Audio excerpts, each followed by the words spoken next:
And we are live. Sketch Zone Podcast is on the air. I am Carlos Gomez, and this week we're going to find out why life is too short for bad art. That, my friends, is because we're talking to, dare I say, the Moses of illustration, the guy that's going to show us the way, the path of being a proper, educated, talented illustrator, Mr. Von Glitschka. Welcome to the show, Vaughn. Thank you. Set my illustrator people free. Nice. And those deep, sultry tunes are those of one and only Charlie B. Williams III. Hello, everyone. I am here. And now the true test. My friends, Jack Kasperzak. Yeah, I'm here. I'm going to revel in this moment. Because I know Charlie's not going to say anything right about now. Look at Charlie shaking his head. So, thank you for that, Carlos. You are very welcome. Sometimes, sometimes things need to be said in the privacy of our thousands and thousands of listeners. Welcome, everyone. Welcome. Real quick, let me go ahead and say this. If you haven't been paying attention on social media, Vaughn was generous enough to offer up his book, Vector Basic Training, a systematic creative process for building precision vector artwork, the second edition, folks. So what we're going to do is on Twitter, or you can use the Sketch Zone hotline at 408-753-8248. Go ahead and send in your questions, and we'll ask Vaughn. And then at the end of the show, we're going to have a list of people. We're going to put them in a drawing, and then Vaughn is going to help us select a winner, and then we're going to go ahead and send that out to folks. How's that sound?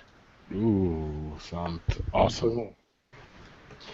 Groovy. All right, so I'm going to start off by bragging a little bit because out of nowhere, I don't even know how this happens, but my uncle is representing the United States in the World Domino Championships. Wait. What? That's what I said. That's what I said. I didn't even know that existed. Is that an Olympic sport? Yeah, what is... Where? I don't even know.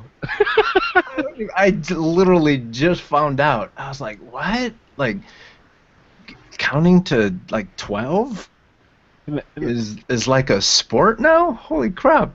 Do they break the table when they win? Yeah. Domino? Yeah, the Cuban team does. Slapping bones. I don't... So, yeah. It's so crazy. What? He's an official big boy of dominoes. Does he wear a uniform? Dude, I've been looking at him. He's got his little badge and stuff with the little lanyard and stuff. It's just, I was like, wow, I guess we play dominoes. Does he get paid for this? He's at the competition, so I haven't been able to harass him yet. He can't reach him. So yeah, I can't reach him. He's way important right now. So yeah, he's representing the United States in dominoes. Over there battling North Korea for patriotic. Could you imagine, like, sitting at a table just staring, sweating, trying to match sixes? Yeah, like, the other side comes out with red dominoes. Glow in the dark. Like, I wonder if you can make it to where, like, if you get good momentum on the domino, if it, like, you can get it to light up. Get the scandal because it's weighted.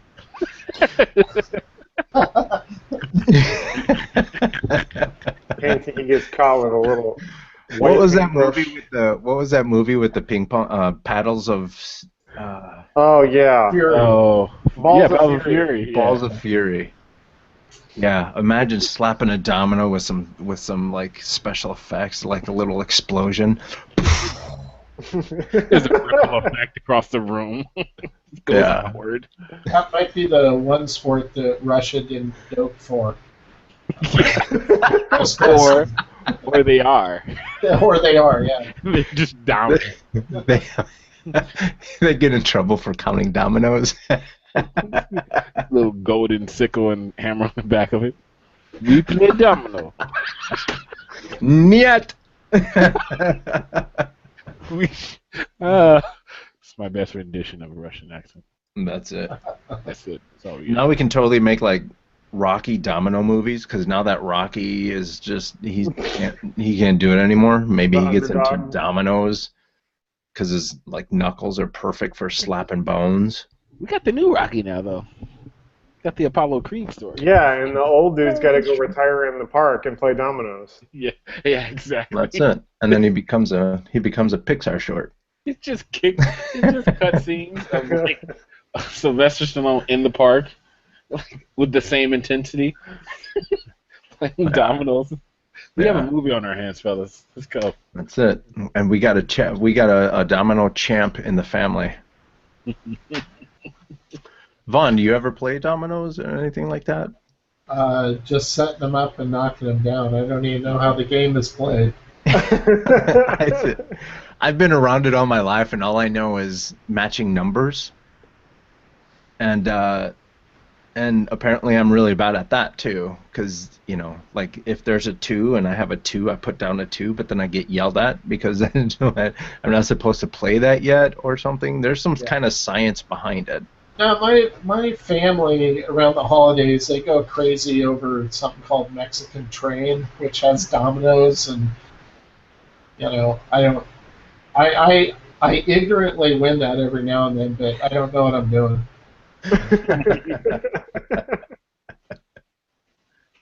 But like you know what you're doing when it comes to design work and stuff. Enough to fool everybody. Yeah. Sure. So if I guess if you're an illustrator or a designer of any stretch of the imagination and you don't know Vaughn, go to Glitschka Studios, and his last name is spelled Glitschka.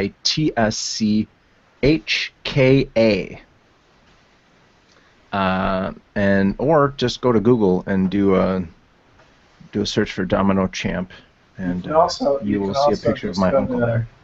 You can also go to Vonster.com and they'll take you to the site. Vonster.com. And you can even go to Lynda. You can go to lynda.com, lynda.com. That's where you and I became best friends, and you didn't even know it. It's just cause us starting you back then.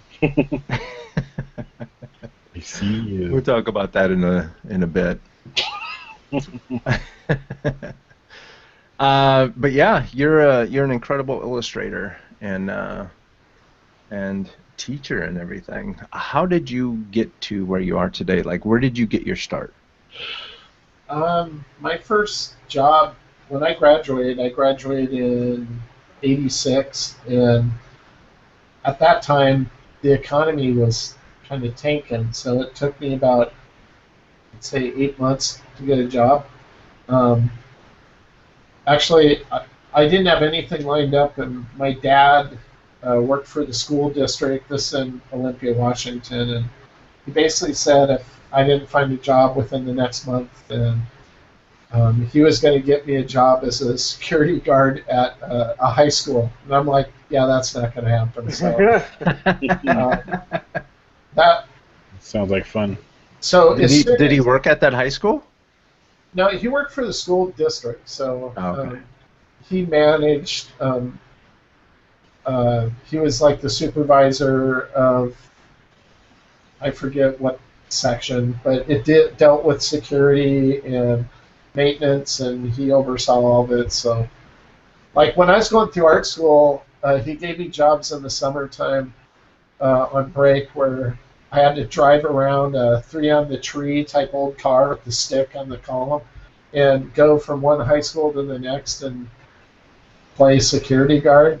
Like, it was so boring. It was like doing this loop around town to each school and just driving around, go to the next school, drive around. And I got bored, and so I started doing donuts in the car out in the middle of this field. And I like sank the transmission down to in this mud, and I got stuck. Oh. So I had to call my friend to come push me out, so I wouldn't get in trouble. Yeah, but Were you the kind of security guard that would be, kids would be like burning things in the trash can, and you're just sitting there doodling on your pad? yeah, I was about as effective as Barney Fife. Mall cop. I was mall cop before mall cop. What's his name? Blarth. All you needed was a segue. Blarth. Good to go. Right, but he would have sank the transmission on that too. Doing donuts. Yeah. So you're from the Seattle area? Yeah, I was born in Seattle, and I grew up in Olympia, the capital of Washington. And then I went to school in Seattle. Oh, cool. What's the art scene like there? Because we hear of Seattle a lot when it comes to music and stuff. Yeah, Seattle has a great art scene. I mean, the whole culture for arts there it's on par with Portland. Portland's pretty much the same. It has a really great art community. If I want to do anything cool regarding art, or like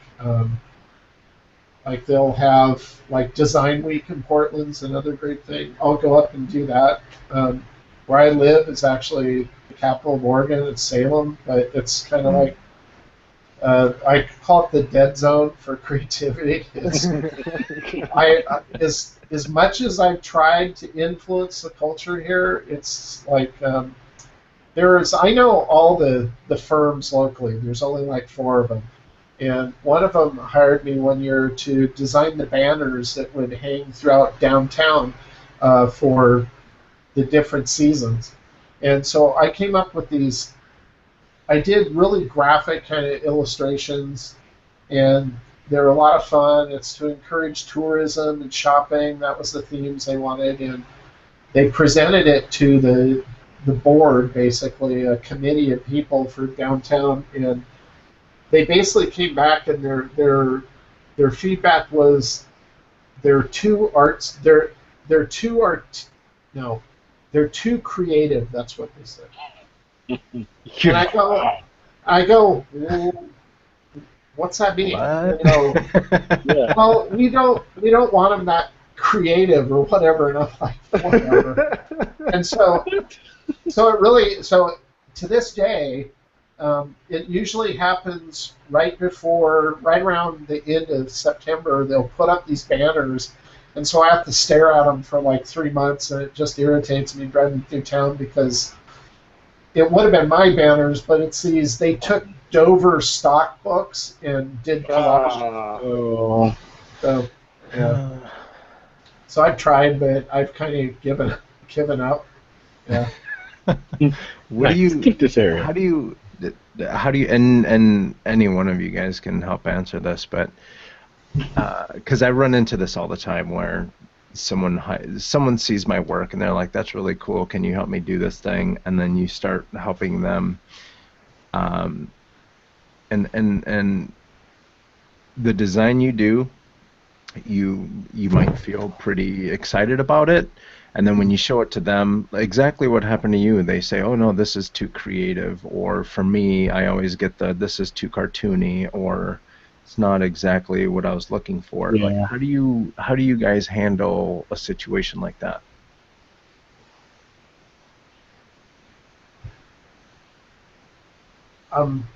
When in hindsight, when I look back on it, I think the reason why we have problems is because the guy steering the project, who runs the other agency in town, I don't think he did enough homework in terms of gauging their perceptions or just even staging the whole project and say, look, this is how we're going to handle it. we need one decision maker. You're not going to get everybody to agree on one thing, so there just has to be one decision. I mean, there's a lot you can do up front to like diminish the possibility of that absolutely being a problem. But in this case, I think the problem was they just weren't ready for something that was that artistic, I guess. I don't know. I do a lot of, like, one of the questions I go out of my way of asking if I'm working on a logo or any kind of project, specifically logos, is identity, is I'll ask them up front, are you willing to consider or accept a design that you might not personally like, but may be completely appropriate and perfect for your audience? You know, and that kind of tells you right up front the kind of person you're working with, and if they're smart enough to realize it's not just about what they like, but it's about what their audience is needing to see to make it effective. Right. And it's hard to get them there, but the good clients, like today I've been making all these changes on the signage for a client back east, and I designed it the way I thought works best, and then I went through about 8 different changes, and finally it came back at the end of today and said, you know what, your original one was better than all these other things I've had you try. And I guess I need to just trust you, you know. And it was, yeah, that's what I was thinking all along. But it's nice when they kind of come full circle and realize that themselves. So. And do you usually get your clients to get to that point, or is it most of the time is it like, you know, you might be dealing with another art director or something like that, so you have to like share the load, if you will, of like design decisions? Yeah, it's even when I work with another agency in the middle of developing something, if I don't think I have all the information I feel comfortable in moving forward, I'll kind of approach the art director and say, do you think you could ask them about this, or have they considered this? And sometimes that art director goes, oh, that's a good idea. I'll run it by them and I'll get back to you. And some of them are like, it's almost like they don't want to do anymore. Just kind of take what you have and see where it goes. And yeah. That's always hard because I don't want to step on the toes of an agency I'm working with. But sometimes even in that context, they don't give me everything that I would like, that I even require of a small business owner to give me to design something. So. It's kind of a case-by-case basis, but I do as much as I can up front to kind of put expectations in order and to let them know that your chance to be part of the creative process is now. You need to show me what you don't like, what colors you like, what colors you don't like, this and that, and then based off of all of that, including all the information I'm asking for, that's what's going to help me move in the right direction. If you don't want to do that, then you can't be. Then don't expect to like what you're going to see, because I'm just shooting in the dark. Right. Yeah. How do you prevent your clients from being the creative director and you becoming the just kind of a production artist? Yeah, a short order cook. Yeah. Yeah. Well, once again, I think it just comes back to, preparing the project up front and gathering all the essentials you need, all the information. Bill Gardner, who runs logolounge.com, I interviewed him one time for a talk I was giving at How, and he made a really good comment regarding his firm and research, and he says every month they learn a new industry, meaning whoever they're designing for, they take the time to not just gather the low-hanging fruit information that you should get for any project, like what's the name of the company, product, service, but taking the time to really dive into that specific industry and understanding it from the perspective of their client, but also from the perspective of the who their clientele is or the people using their services, um, and it's from that that you can load into your, he calls it your mind, your chamber, load into the chamber all of this information that's kind of centric to that industry or theme or general concept that you're working from. And that's how you start to make those connections that lead to visual associations that lead to really clever designs, and it's everything that they don't teach in school or don't cover in design courses for that matter. One thing, when I was approached by Linda, I told my friend, I go, look, there's thousands of other people that know the software like way better than I ever want to.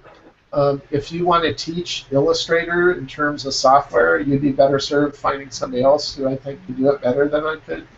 I want to focus on like the creative process. Yeah, I'll touch on software because it's part of the design process, but I want to focus on stuff like where do you start when you start thinking of ideas? How does that work? What things can you do to improve that process? And that's really what I like doing, is just kind of refining the process, because I think you can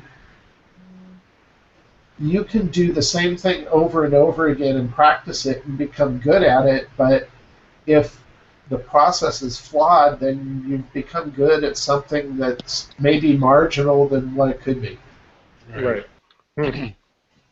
And while we're on the topic, describe to us your process, because you have this very distinct style.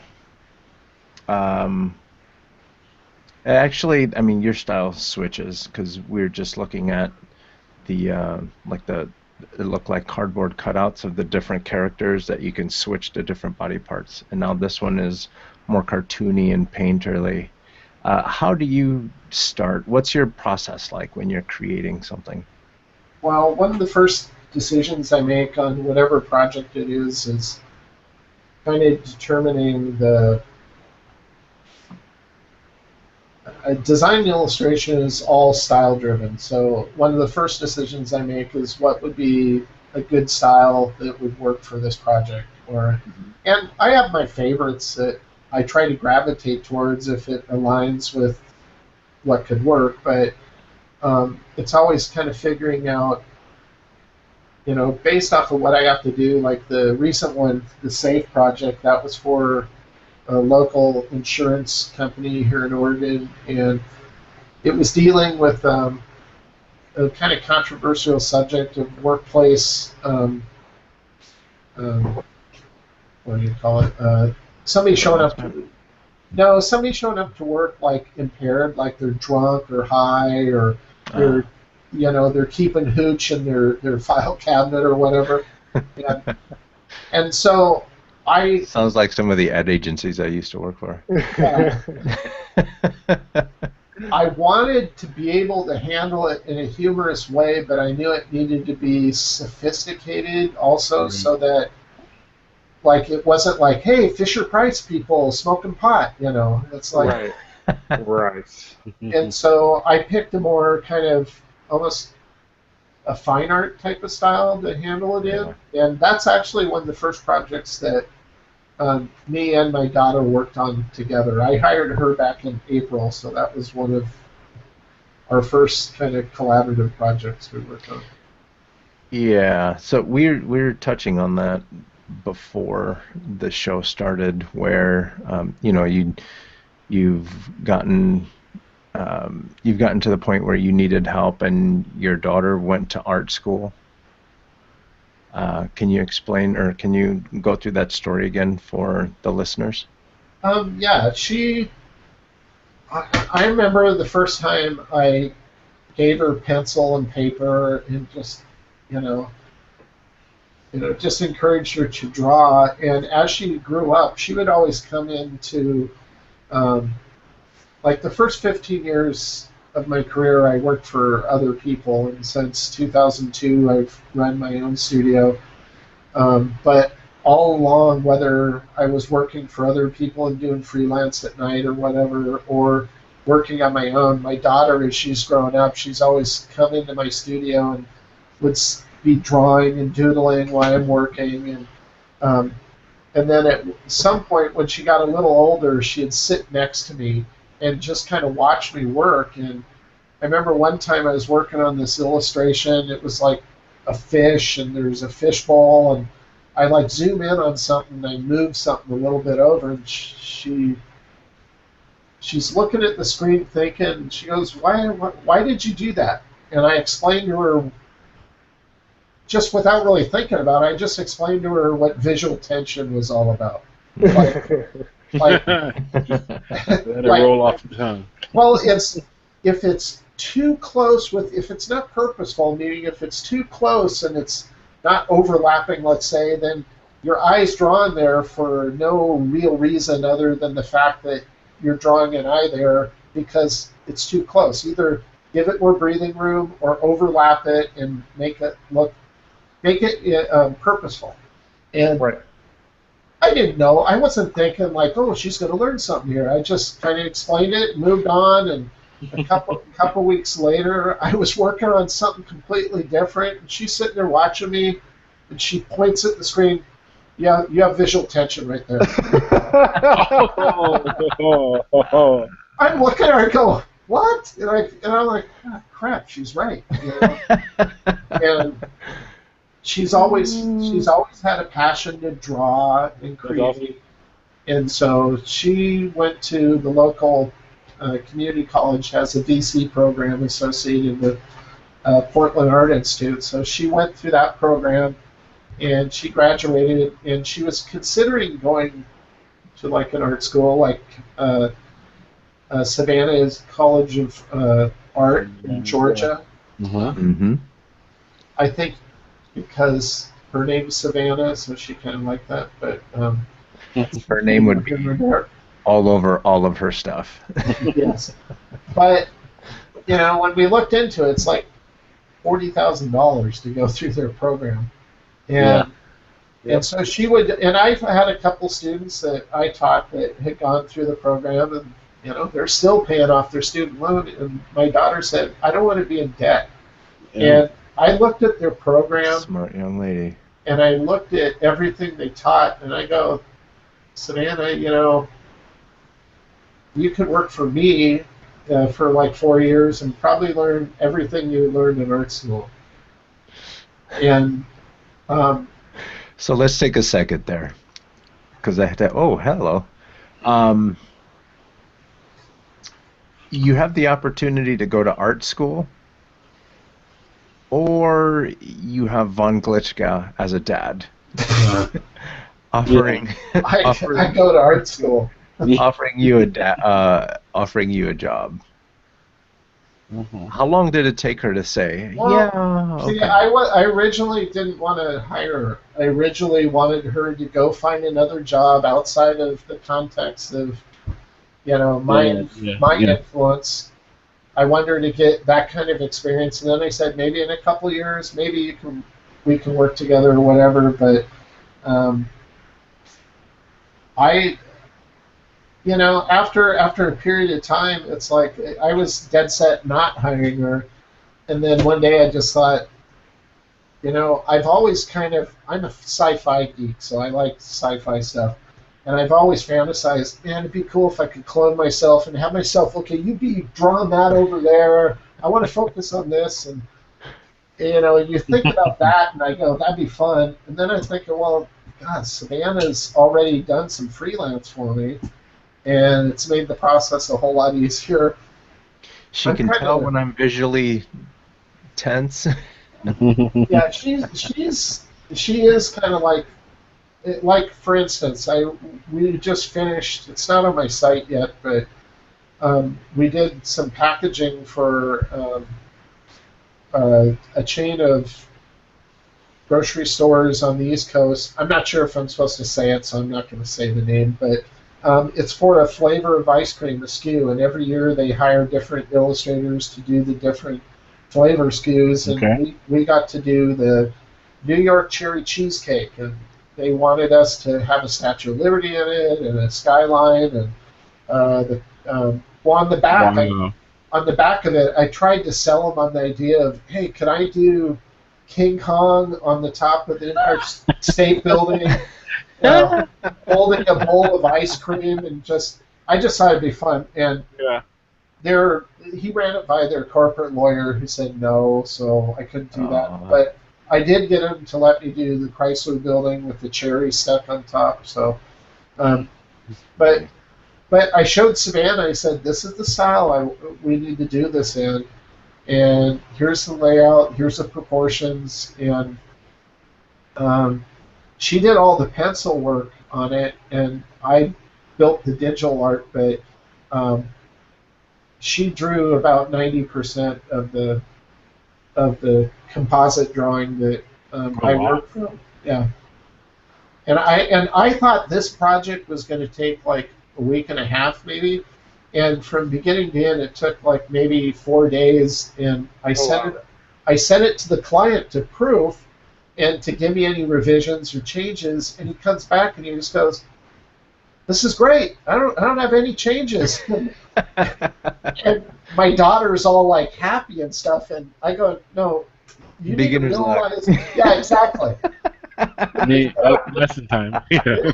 This is not normal. Do not expect this on every project. She's You're like, like, this no. is not that bad, Dad. Yeah. Why are Ron's you like, wait a minute, always stop visually right there. tense? Stop celebrating. This is weird. This is not normal. She's in the background doing a touchdown dance. So, how long has your daughter been working for you now then? She started in April. In April? Yeah. What would Savannah say it's like working for Glitschka Studios? I'm way too slack. Oh, so you're not strict. Well, she showed up yesterday. She is wearing. She goes to these like manga cons, and she has an art booth. She'll set up with a friend, and there's one in Seattle called SakuraCon. It's like manga, whatever, and like over a 3 day period, her and her friend made like. Well, she made over $2,500 selling her art prints at this. Oh my God. Yeah, in Artist Alley, yeah. And so she shows up to work wearing her little like cosplay outfit. Oh. I'm going, no, you can't wear that. I don't want to stare at that all day. You know, it's like I don't really care. Change. You know, I have had a lot of fun where she'll say something that irritates me. I go, keep it up, I'll fire you. You know, so. You've been waiting to say that. Yeah, I know people. That said, her strong suit is definitely illustration. I'd say she has a lot of work to do when it comes to working with type and especially type in context of logos and branding. But that comes with time. So she's more of a learn by doing type deal, or do you give her extra? Do you give her extra homework per se? You know, or say you should try in your personal work. You should try this. You know, in order to get that, you know, art school style of art direction. You know, or is it just more on the job? I'm actually right now. I've kind of done that where there's a branding project we're working on. It's high fashion, so it's very clean, sophisticated, and unlike anything she does. And so I made her read the brief and explain to her, you know, this isn't about goofy or fun. This is about think New York high fashion, and this is what it has to be. Elegance. Yeah. So understated, but yet creative. You know, which is sometimes a hard balance to strike. So we all went to the same school. What is it? Family, I guess. Yeah, the system. Yeah. Uh, and I know in art school you take some of your designs, you post it on the wall, and then the class then critiques you. Right. Are you doing that type of thing in your office? Actually, is it just you and Savannah that are working for Glitschka Studios? Yeah, my wife's my bookkeeper, but it's just us two that do the creative work. Do you guys have like a critique session or? Yeah, not in that sense. Mhm. We'll just we use Dropbox as our personal wormhole. So she'll send me stuff, I send her stuff, and we'll review it. So it's virtual, I guess. We don't really print it out and do that unless we're working on something that we need to look at a little more detailed. Mm-hmm. You know, like a good example of that is this is a design we've been working on for a school over. Go ahead and show that again, Vaughn. Sure. It's, And if you're listening on iTunes, he's holding up a scorpion logo. Scorpion, something I can't see the bottom. it was for a guy who used to live locally here, and I designed his.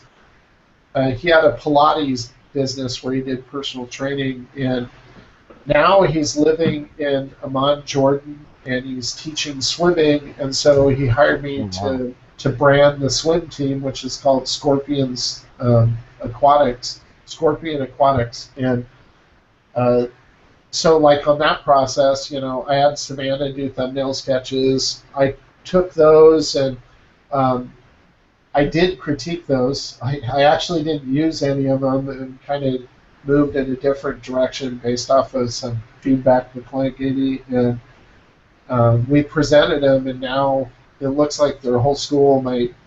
They kind of want to use it for their mascot for their entire school now. So the project's shifting a little bit, but so we're pretty flexible. I mean, she's really good about. It's kind of nice having somebody that can art direct me. Usually, it's a couple of my friends who I'll email a file and I say, "I've looked at this too long. What do you think?" You know, and they'll give me feedback. But it's nice having my daughter to do it because she has kind of a designer's eye, whereas I love my wife, but she is way too literal. I showed her these. Actually, it was the Nina paper project on my site. I showed her some initial ones on that, and she's looking at the people, and she goes, "Oh, where's their nose?" And I said, "It's right there." It's like, that's not a nose, that's a triangle. And I go,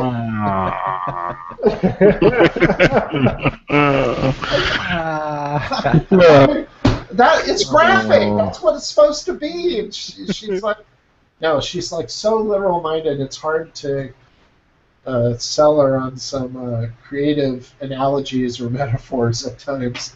So that's okay. As long as she's good with the books, we'll keep her. Oh, she is. Gotta be literal. Gotta be literal with that. Yeah, that literally needs to be counted up. By the way, if I'm sounding weird, it's because like my entire sinuses are swollen. I can't breathe through my nose right now. You're good. Allergies? Yeah. Yeah, I get really bad allergies in Chicago to the point where my eyes are watering, stuffy nose and runny. How can you have a stuffy and runny nose at the same time? Kidding. Absolutely weak. Horrible. California has made you weak. All right. Looks like we have a question. Question? Yeah. To the audience? Let me pull it up real quick. Oh, I forgot this is live. Live. Let's see. Where did it go? Jack, didn't you? Okay, here we go. Couple questions from Rick. What project, 1, surprised you the most? 2, pushed you the furthest, and would most likely have done differently? Oh, that's like a Ooh, lot of. I like that last one.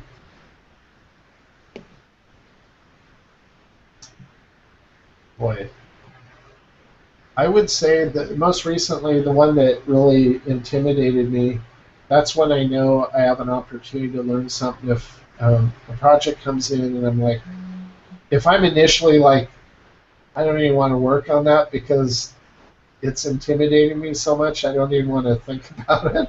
Um, I guess it would be the ice cream one excited me on one hand because, oh, cool, we get to do ice cream. And then on the other hand, it's like, I have to do a cityscape. It's like, that's like a lot of work. And so it intimidated me at first. And then once I get past that and I figure out, okay, this style would work really well. And just because it's a cityscape doesn't mean it has to be. I mean, we can handle it in a implied manner rather than once again a literal manner. And so yes, that would probably be the most recent one that intimidated me. If it's a project I would approach in a different way. Yeah, there's. I'm trying to remember off the top of my head, which I just thought about something like that the other day. And more than likely, I don't. It's not on my site. It's one I did 3 or 4 years ago, and it's always in hindsight when I think about like you know how when somebody says something to you and then 3 days later you come up with a great comeback. Yes. Yeah. That happens with design solutions. So it's like 3 years after the fact, you go, oh, that would have been the perfect idea. I Right. wish I would have thought of it when I was actually working on it. I've done that quite a bit. Anytime I go through my old archive and I look at old work, I'm like, I can't believe I handled it that way. And I guess that should be expected. It's like, Right. you're always trying to improve, but yeah, I kind of, people ask me what's your favorite stuff you're working on. It's always the most recent because I kind of get bored with it and I'm always looking to jump on the next thing. Did I answer all those questions? I think I answered 2 of them. I think so. Let's see. Yeah, I think so too. No, I think you got all of them. Okay. Which is the project that surprised you the most? Which one pushed you the furthest? And what would you have done differently? Yeah. I think so. Oh, the one that surprised me the most. Yeah. Probably the first marijuana business that I ever ran. I noticed that one. So how did that client come about, and like how was that client meeting? The way that Very happened, chill. the way that happened is I was asked to speak in Idaho at a college, and the guy that invited me, his business partner, they were starting a distillery. And I branded that. That's not on my site yet. That will be pretty soon. But his business partner lives in Washington, right over the river from the town he lives in Idaho. And so he wanted to start this marijuana business, and he had approached me. It's funny because he approached me like almost like cloak and dagger. Well, I'm not sure if you're gonna like this, but would you consider? And I'm like, yeah, I don't mind doing that. That'd be fun actually. And I go, but I just have one requirement, and that is, I don't want to be. I'll work out a really cool design for you, but I'm not going to use a marijuana leaf in it. And if you're okay with that, then I'll work on it. And he was fine with that, so we kind of came up with this mercantile kind of aristocratic, knowledgeable vendor of green bud or whatever. Pull that design back up, Carlos. Say what? I said pull that one back up again. Okay. No, it's Greenfield, yeah. There we go. interesting. I like it. Looks like an owl Green, with a Greenfield, monocle. yeah, catch it, yeah. It's a very distinct pothead right there. Only the best Greenfields. I told him I had a lot of experience from art school days. Okay, I have to tell this story just because it's funny. So this goes back to art school, and there was a certain class I was in where a group of 4 people, Seattle Art Institute at that time was, well, it still is. It's right down on the waterfront, by the waterfront in Seattle, and at a certain time every day, it was afternoon break. These 4 same people every day would go into the stairwell and toke up, basically. Ritual. I only know that because they invited me a few times. But after I They knew, made me bring the Cheetos. after I knew that's where they were going every day, I would sit in the back of the room behind them, and I would grab a piece of illustration board, the big kind, and if you go like this, it makes this like really eerie kind of like Yeah. whoop, whoop, whoop, whoop. Yep.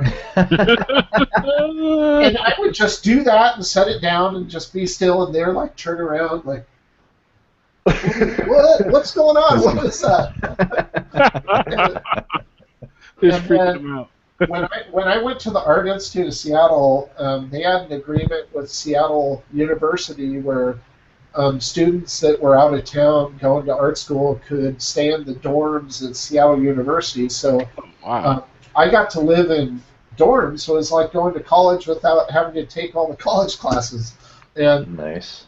but there was a guy in our dorm, same thing. Every day he'd come home at a certain time, go to his room, and get high. And so my aunt gave me a Brute aftershave set for one Christmas, and part of it was this stick of deodorant. It felt like you were using 100% alcohol. It just stayed when you put it on. Yeah. And I got an idea. I go, I wonder if this has enough alcohol to burn. And so I drew a picture on the back of our door, and I lit it with a lighter. And the picture I drew flamed up, and then it just kind of phased out, and it didn't like burn the door or leave any marks. And I'm going, holy cow, that's awesome! So Yeah, looking at, how can I buy more of this? we waited till Brian was the guy's name. Go down to his room after he got back from art school and close the door. We could hear his bong gurgling, and so I draw a big skull on the. I draw a skull on the wall outside in front of his door, and I light it. And then my friend's doing the illustration board, and then we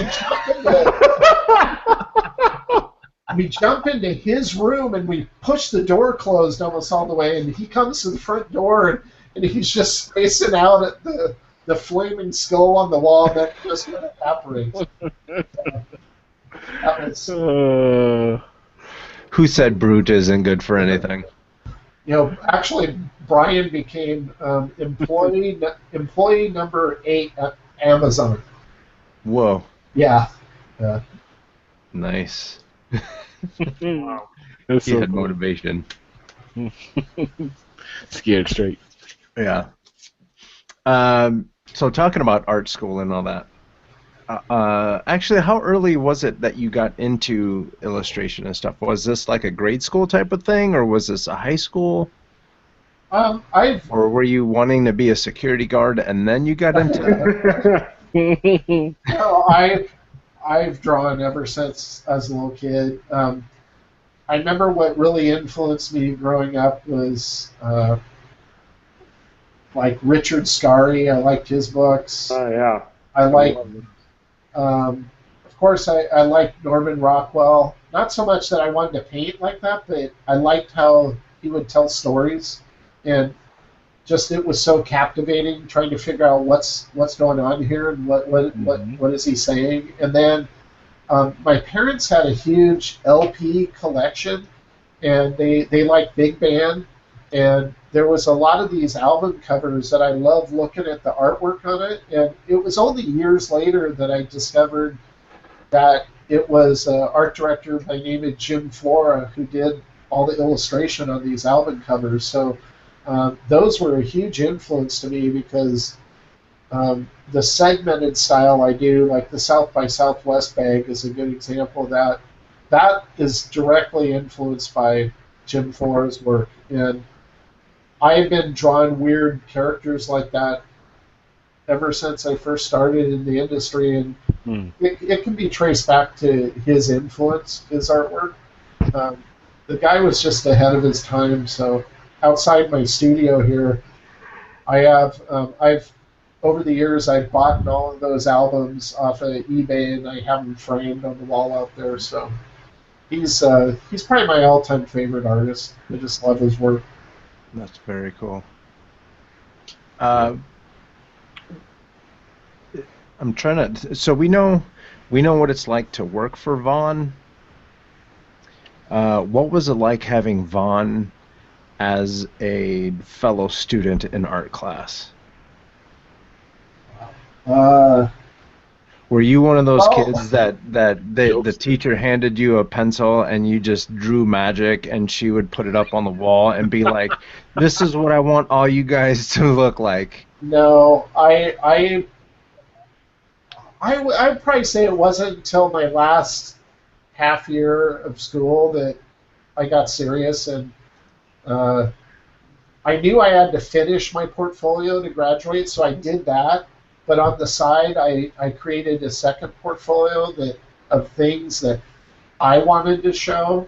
I didn't care. I mean, they want you to show everything from all these different types of things that the school has you do. Yeah. And they require it to graduate, but, I wanted to focus it a little more. So I did a separate portfolio, and then that's the one I used at my portfolio opening. So, but in terms of school, I guess I was like really sarcastic back then. I mean, I would get like we had a couple people going through class with us that were older. I was like 19, 20 when I started, and then this lady comes in. She's like 38, and she's like starting a new career, and yeah. And I still remember her name, Sherry, and we used to just razz her all the time just because it was like going to school with your mom, So you're age shaming? Not so much age shaming, but just doing stuff that should be expected from somebody my age, but somebody her age doesn't find it funny, Yeah. So, yeah, a lot of inappropriate things, but... like, do you remember those flexible rulers? Yeah. Those things? Bend. Okay, this might get me in trouble, but anyway. Taking the flexible ruler and making the shape of, okay, whose chest is this? It was pretty bad, I know. It was pretty bad. You do it. You want the reaction. But we had some not that our teachers were really serious either. We had one teacher, Fred Griffin. He was eccentric, man. And this other teacher told us, and another teacher who is equally eccentric was William Cummings, a really famous painter, by the way, out of the Seattle area. But when I was in school, he was 73 or 74. And then when I went back to speak at the school like 20 years later, he's still teaching. Whoa. But I remember going to... He's still bending rulers asking whose chest does this look like? No, that was nuts. But I go to lettering class one day, and he says, here's the typeface, and you need to hand letter all these letters by the end of the period today. Turn them in.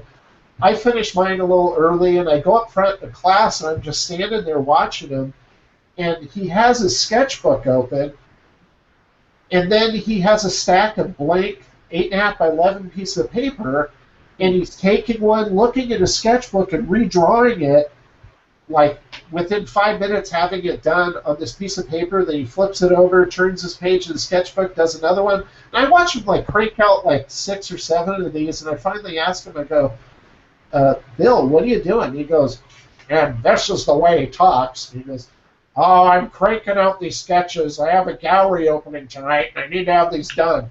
And I'm like, I go, oh, that's interesting. And I'm watching him draw one, and I go, hey, can I have one of your sketches from your sketchbook? And he rips it out and hands it to me. I still have it.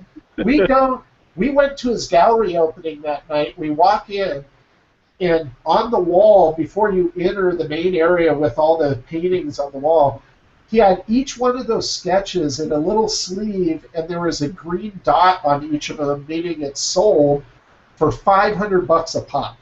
Jeez. Whoa. And there was like 30 of them on this wall. I'm like, holy cow. And we go into this gallery, and he has paintings in there. All of them, with the exception of a couple, were sold, but it was like $15,000, $20,000.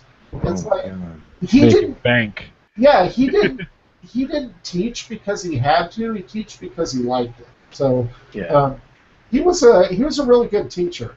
I remember one day we go into illustration class, and he goes, a lot of people wonder why I paint in the style I do. And he's up front, and he's doing his really loose style, and he uses what's called an egg tempera style of paint.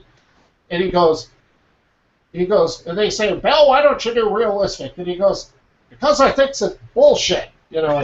And he goes, but I could do realistic. And he rips the sheet off the pad he was painting on, throws it on the floor, and then he's looking at the still life in our class, and over the next 15 minutes, he just starts painting that. I mean, it was loose, but you could tell based off of what he painted that if he wanted to paint realistically, he could totally do it. He just smoked out this illustration, and we're all just looking at it, just going, "That's unbelievable!" And he goes, "I can paint realistically." But like I said, it's bullshit. He pulls it down, throws it on the ground. He goes, I'd rather paint the lamp like this, and he does it in the style he does it. Yeah. Oh, I want to talk to this guy. Awesome. It sounds like every art teacher I've ever had. He was a character. But actually, he was the one that said about the other teacher I first mentioned, Fred Griffin. He said, if you've ever wondered why Fred is so off his rocker, it's because he used to do resin paintings and his studio wasn't ventilated. Yeah. This is how eccentric Fred was. We came into class one day, and his arm was in a sling, and he'd always wear this fishing vest. The fishing vest, a pocket would have pins, notepads, tape, this and that. Like, it's like his art bin, but he wore it. But we came in one day, and his arm was in a sling, and I'm like, I go, what'd you do to your arm, Fred? He goes, well, I was. This is how this guy talked. He talked like this, kind of pauses and awkward silence, and anyway, he starts going on saying that. Too many chemicals. Yeah. And he goes, no ventilation. He goes, I was looking at my roof and thought it would make an interesting texture rubbing, and so I went up on my roof and I fell off, and that's how he broke his arm. It's just weird. But I did learn something from the way he was, and that was having creative curiosity. And one thing that I thought was kind of weird at the moment, but years later I go, that was kind of cool, is he would tell me how at certain times of the day the light would shine through the trees in his front yard and cast a shadow on the wall, and he would tape tracing paper on the wall and then draw things from the negative shapes. And I remember when he said that in class, my friend Rob looks at me and just goes, Yeah, green fields. Yeah, green fields. Nothing but the best. But, yeah, okay, that's the last part of the story I'll tell. There was another teacher. That was Fred Griffin. I had another teacher. She was younger. She was like maybe 4 or 5 years older than us as students, and her name was Anita Griffin. And then it only took us a few days to realize, what the hey, she's married to that old coot Fred, like. And so we were talking about this in class one day. And so I just raised what she said in class one. Does anybody have any questions about what she was talking about? And I raised my hand. She goes, yeah. And I go, how did you and Fred hook up? And everybody in class, kind of starts chuckling. And she's sitting there. And she would talk really quiet and be really proper. And she goes, well, I seduced him. And that's all she said. Nice. And we're kids, let me teach you about roofies.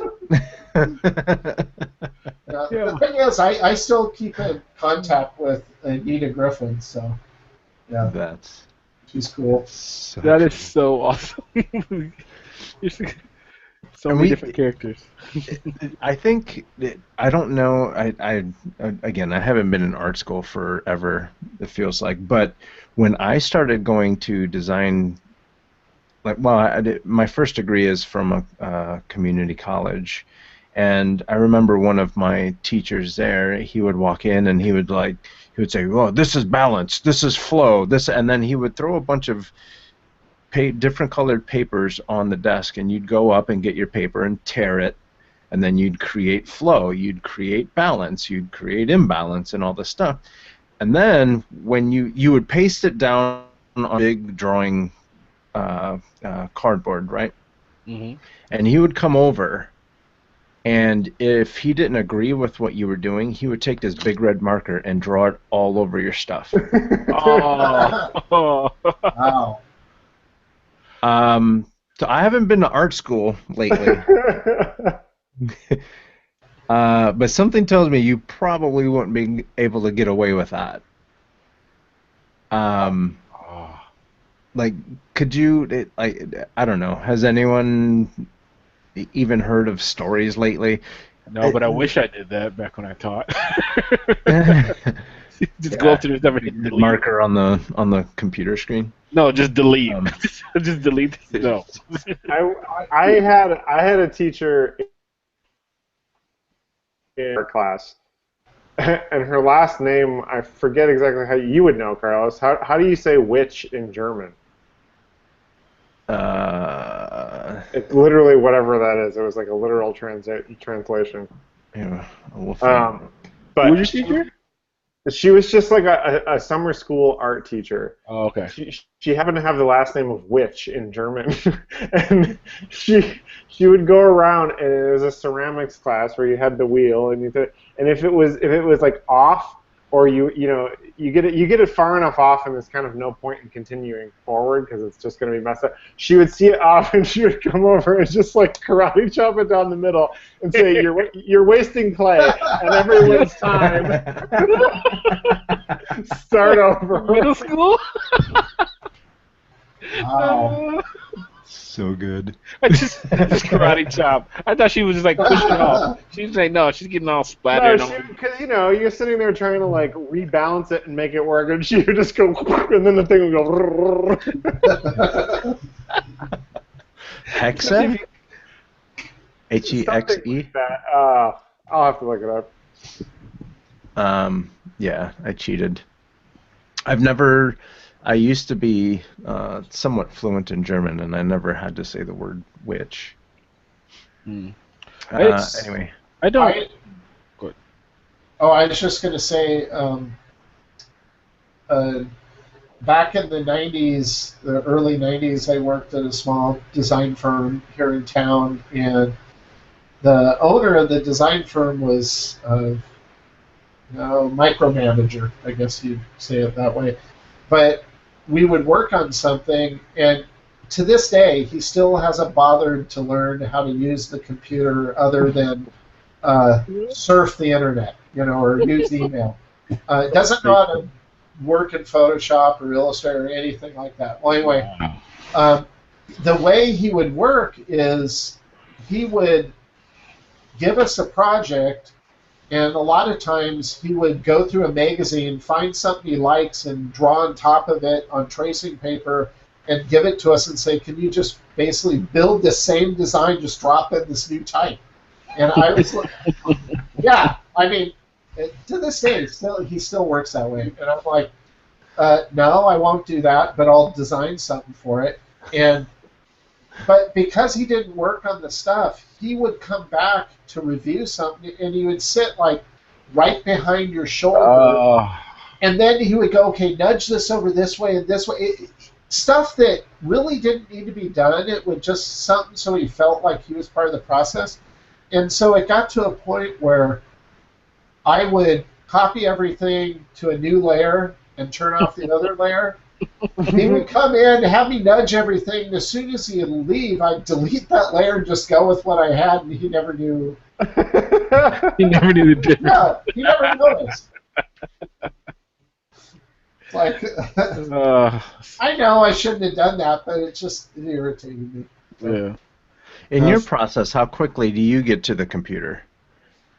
I really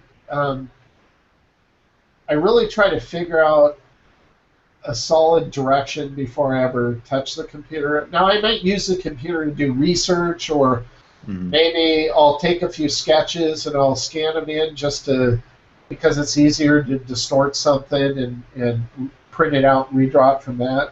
I might do that kind of stuff, but I try to figure out what I like to call my form and shape of whatever I'm creating before I jump on the computer, so I know what I'm going to create before I attempt to create it. I don't like doing noodling. It's very inefficient. So. You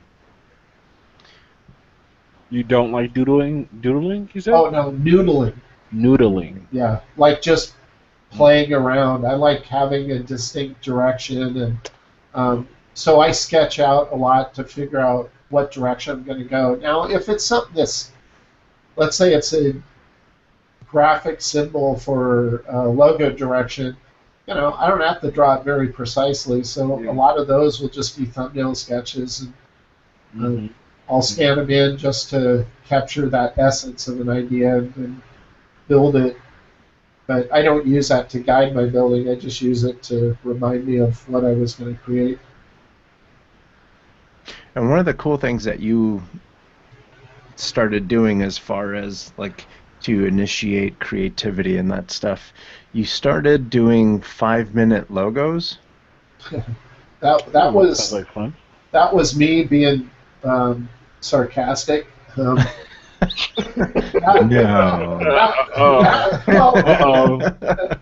That's back. What is it, man? 3 years now, maybe 4. But it was when I got my first iPad, and it had just LogoGate had just happened, and it was like this place called LogoGarden.com, ripped off over 300 logos from Logo Lounge, and somebody noticed it, and they contacted me because they found like 30 of my logos on his site, and Bill Gardner had like 300 of his or something on his site, and so it was just irritating me because of all the cheap logo places. So I just came up with this idea. It was the day before Black Friday, the shopping day, and so sarcastically I put on Twitter that one day only, Black Friday logo special. You PayPal me $5, I'll create a crappy logo for you on my iPad in 5 minutes. And like 40 people ordered the logo. Oh man! Do the work. I was like, this isn't a bad way to sponsor my coffee habit. So so if you go to 5-minute.logo.com, it's a really crappy site, but you can get a crappy logo. I do about I average 5 to 6 a week, you know. So Wow. That's not bad because you're right. I mean, $5, you can 5 minutes, that's a cup of coffee that lasts you at least half a day. you can see all my favorite ones I upload to the Facebook page for 5 Minute Logo. Uh, there's a lot of funny ones in there, but yeah, I I've had some people don't read the site. They think it's like a legitimate site. It's like brand parody. That's all it is. And so I had this. It's gone viral a couple of times, being posted on a site. Like once in Brazil for some site that's like the equivalent of Boing Boing down there. And so there's all these bad Brazilian logos floating around down there. But I don't think they understood it was a joke. So they might be using some of them, but there's a website in the States called Church Marketing Sucks, and they posted it. They thought it was funny, and I had a lady from a church ask me to do a VBS logo, and her theme was this little light of mine. So I did this really gnarly looking angler fish with the light coming off of it. Just sharp teeth, all crazy. She's like, I can't use that. That'll scare the kids. And I go, well, yeah, that's the point. You're not supposed to. Did you read the site? The site says you probably won't be able to use it.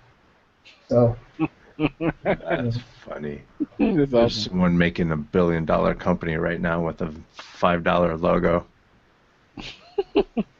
That's scare the kids. Speaking of which, what's your stance on something like Fiverr or these like discount creative sites?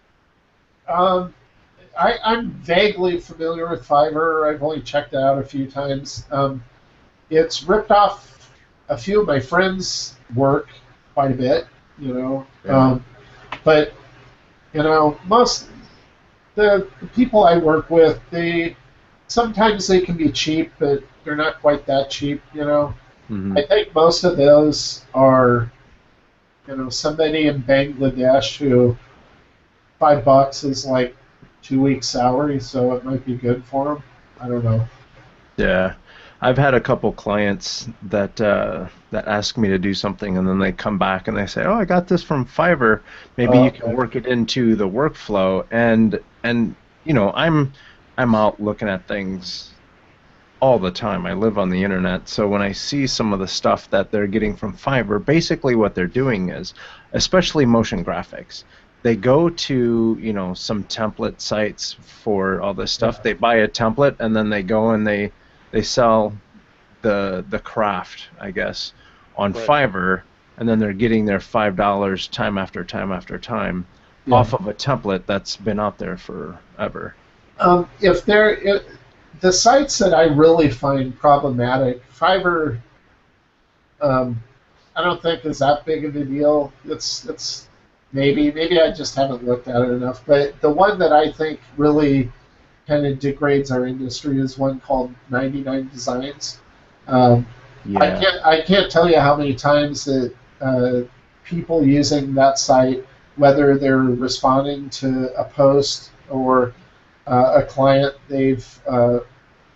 I've stopped counting how many times people have ripped off my work and have actually won the competition with it, and then it's somebody later that notices it and tells the client that they're using a logo that was stolen. That's happened twice this year, and the nice thing about it is both of those clients, one of them, it was for a skateboard company where it was called Dragon Bearings, and somebody took my D&D logo that I designed and submitted it as the mark that won the competition. And somebody said, that's not even theirs. That's the D&D logo. They didn't even design that. They got that from Bob's site or whatever. And so that client contacted me, and I said, look, I'll help you out. And so I rebranded him, something new. That's going to be on my site pretty soon. It's not up there now, but that's one of them. And then another one was a client who used 99 Designs and ended up he didn't like the results. And um, he submitted a claim to get refunded, and he did. And then he hired me to brand them, and we finished that about a month or so ago. And that'll be going up on the site at some point. So Nice. I like, I just think those kind of sites victimize small business. And Mhm. when I work with a small business, yes, I try to give them everything they need to start moving forward, building their business, but I really try to reinforce with them that, um, as you grow, as you move into new arenas and you need to do advertising or marketing, and you need design assets for that, just contact me again and we'll work out a budget. And, I want to facilitate their business. It's not, oh, here's the logo, I'll never see you again. Right. And that's kind of what you get with those services. That's why I don't like them, because I feel it kind of cheapens the whole relationship aspect between a creative and their clients. And I think that's a really good important to focus on too, because when you are dealing with clients, one of the things that's probably most important overall is the fact that it's that relationship that you were talking about. I don't want to just design a logo for you. I want to help you build your brand and help you build your company, so then that way, eventually you're going to come back. Yeah. And we're going to build this relationship, and we're both going to make money out of it. Mm-hmm.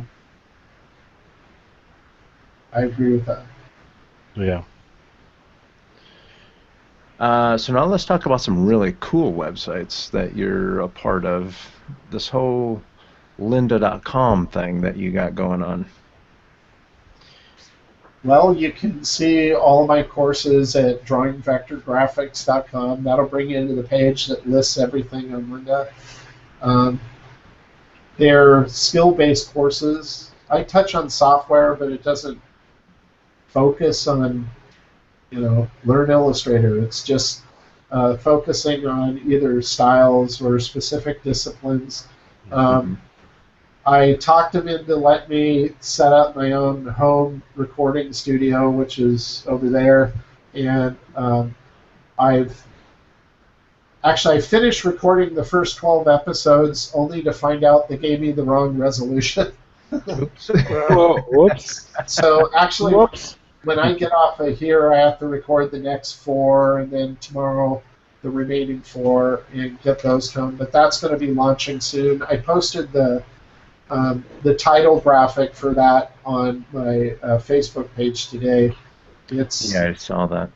So that's going to be fun, because it allows me to touch on things that it's too finite to be a whole course in and of itself. So one of them will be how to approach like a low poly style illustration, or an 8-bit styled illustration, how to work out those kind of things. Very cool. Going over some of the more nebulous plugins I use that Lynda doesn't like it being in a main course, but they're okay with it being in an individual video. So I show a plugin called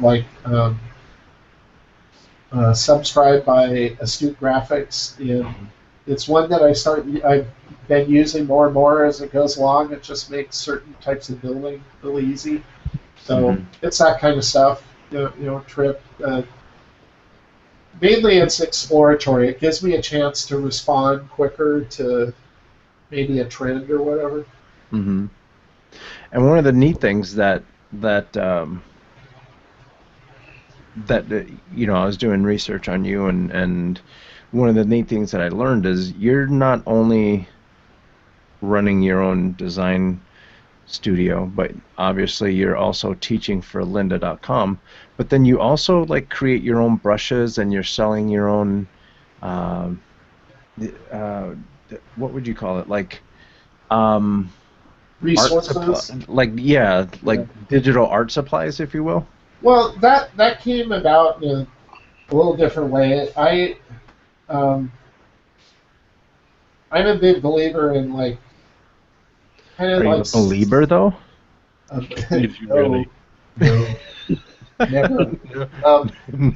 That the conference I was telling you about, Creative South, a couple years ago, I was doing a workshop there, and somebody else from Portland area was doing a workshop there, and so they made our travel arrangements go together, so we could travel down there together. And his name's Dustin, who runs a retro supply company, which sells assets for creative people. And I was vaguely familiar with it. I'd never been to a site, but I remember seeing it a few times in some things that came on Facebook or whatever. And so I got to know him, and the guy blew me out of the water in terms of he didn't intend to do this as a living, but he clearly has a gift for creating stuff, content like that, and really is smart about marketing and how to, some people think of marketing as, just advertise, advertise, advertise, but he's really good at producing stuff that's going to help other designers achieve what they want to do, and he's smart about knowing how to get it in front of the right people. And after talking with him, I'm just going, I don't want to manage another site of my own and try to sell stuff on Creative Market. And I had read a book called Creativity Inc. By Ed Catmull, who was one of the co-founders of Pixar. And one of the stories he tells in the book is how he explains why they partnered with Disney. It's not because they needed the creative talent or the animation capabilities. They had that. What they didn't have that Disney had was the distribution. And that's why they partnered with them. And I was thinking about that, and I'm going, that same principle works whether you're huge like they are, or whether you're, a solo creative like myself. So Dustin's network is huge compared to mine in terms of being able to market those resources. So I just said, look, I probably would have never gotten around to setting up my own site, so let's work out a deal, and you take a cut, and I take the other part, and it's worked out pretty good. So I don't focus on creating products for that, though, but whenever I have time, I'll start working on something. And I have a couple ideas, I just haven't had time to pursue them, but we'll see. Yeah. Because we've had Kyle Webster on the show, and his brushes are awesome. Oh, aren't they? Yeah. And I think what I like about his brushes are... He's a wizard. Seriously. Yeah. I was looking at his brushes and going, this is crazy. Yeah. He pumps them out too, right? And the neat thing is, he's an illustrator building tools for illustrators. Yeah. And I think that's one of the neat things about you and what you do too is, there's a lot of classes out there, but you're actually doing in real life. There's a lot of tools out there, but you're actually using your tools in real life. I try to, yes. With the right resolution, I will. Right. Yeah. When I heard that, I'm like, I'm going to do all these over again. So do you teach in real life? I did for 6 years in the local program, but there was kind of a friend of mine who they asked me to teach digital illustration, logo design, and icon design, but it would have been almost a full-time job, and I said, no, I can only do it in the evening, one term or one semester or whatever. Yeah, one semester, and so that's what I did for 6 years, and that went good. But I said, but I have a friend who might be interested in doing that, and my friend Jeff Pollard, who, to name a logo that you know that he designed was Tiger Woods logo. He taught the logo class and the icon class. Did a great job. He's a good teacher. Went to the same school as me, just a couple of years earlier. We have all the same stories from the same teachers, by the way. But it's all bullshit. I can draw realistic. there was some political correct stuff that came up where a student made some false allegations against him, and the school was in the process of being sued. And they didn't want that to add to the other side's ability to go after him, so they just let him go without any reason whatsoever. And, I didn't like that, so I resigned. There you go.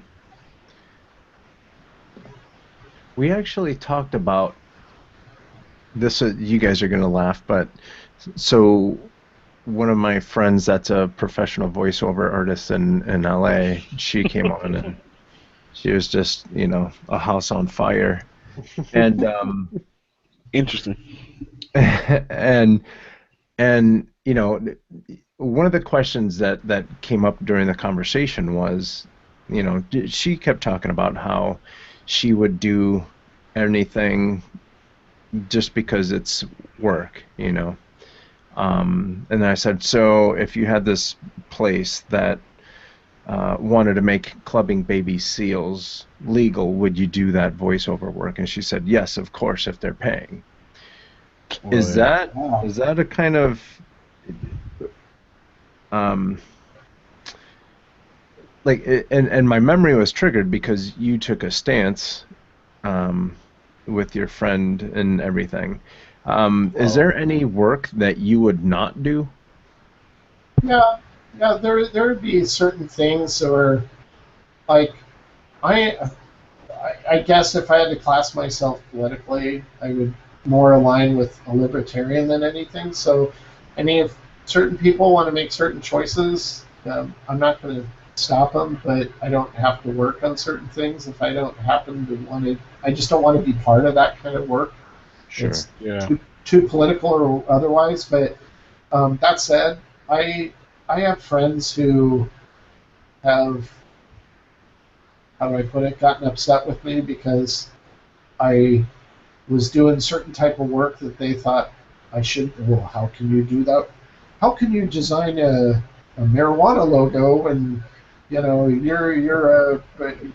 proclaim to be a Christian? I go, because it's a logo.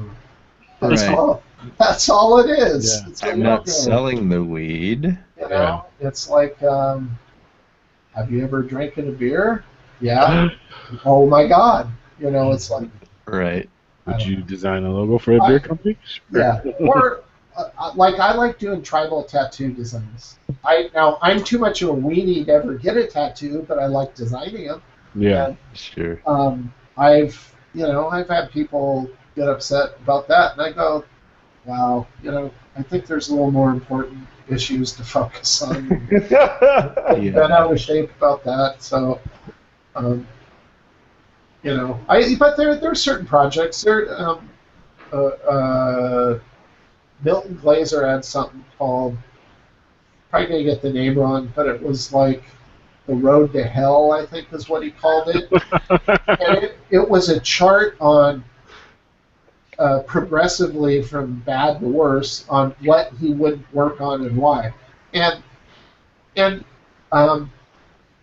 he had stuff in there like he wouldn't do design for over sugary products or fat foods that were marketed to kids. And I'm like going, that's fine. I'm never going to get that specific with, if you want me to do a Happy Meal box, I'd love to do a Happy Meal box. I don't care. I just think there's certain things where it's just kind of stupid to, I don't know. That's probably, people disagree with me. That's fine. I don't care. But I'm sure there's something. Off the top of my head, I can't really name something that I wouldn't do. That kind of sounds bad too. I don't know. I've always wanted to do beer labels. And, those would be fun. I know when I was in Chicago, I worked at okay. Hey, you guys. I've had an emergency kind of come up, and I need to log out. I'm sorry to log out, but something came up, and I really need to go. Oh, no, it's okay. We can wrap it up if you'd like. Okay. I need to check out. I apologize, but thanks for having me. Oh, no problem. Thanks. Have a Thanks good for, one. Okay, so I can finish up my my story. Yeah. Let's hear it. So when I was working at Leo Burnett, I mean, they've been handling all the Marlboro products forever. Oh. And then I was doing public speaking and stuff, um, and people would come up to me and say, "Oh, hey, so you work for Leo Burnett, so that means that you're doing all this work for the tobacco industry." And I'm like, "Well, yeah. Well, tell them I said thanks for giving my grandparents cancer, you know." And at first, I was like, "Whoa, that's pretty heavy." Like, I didn't know how to handle that situation because Yeah. I don't, I've lost loved ones to cancer and stuff, and it is not pretty. And like, but then at the end of the day, I was like, I'm not the one that's making them smoke. That's the decision that they made, right? Yeah. Uh, That's a pretty heavy thing, especially if you're friends and you knew the person, or even just meeting someone, you know? Right. Like, I literally would come down from off the stage and everyone's like, "Oh my God, thanks for coming out, la la la." And then someone inevitably would drop that on my lap and I'm just like, about standing there like do I awkward. Yeah. what do I do with this? right. It's super awkward. Yeah. Um so yeah, anyway, like it was pretty heavy. Um and then again, it's one of those things. I side more towards like what Nicole would say. I mean, there might be something that I disagree with, where I don't really want to promote, like sex trafficking or whatever the case may be. Yeah. There are limits, but at the same time, like again, for the tobacco industry, they paid my mortgage for a good minute, so. Like, yeah, my heart goes out to your family for whatever they were going through at the time. But Or the loss, yeah. is there anything that you guys wouldn't do to lend your skills to that in that direction? I don't know. I guess I'm kind of on the opposite end. I don't think I would really take on anything I just don't really agree with. Yeah.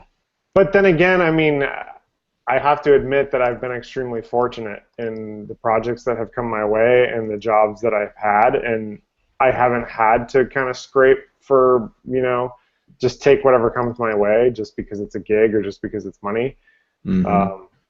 I mean, obviously early on there were projects that I wouldn't take now, but none of them were ever like questionable ethics or the product or Yeah. service they were selling were that that touchy.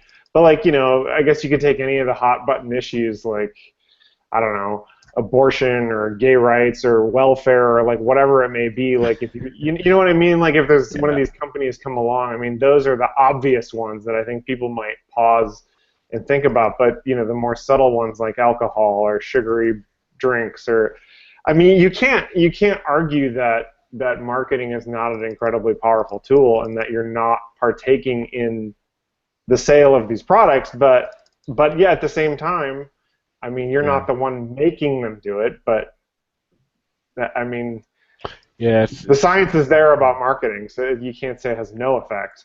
Right.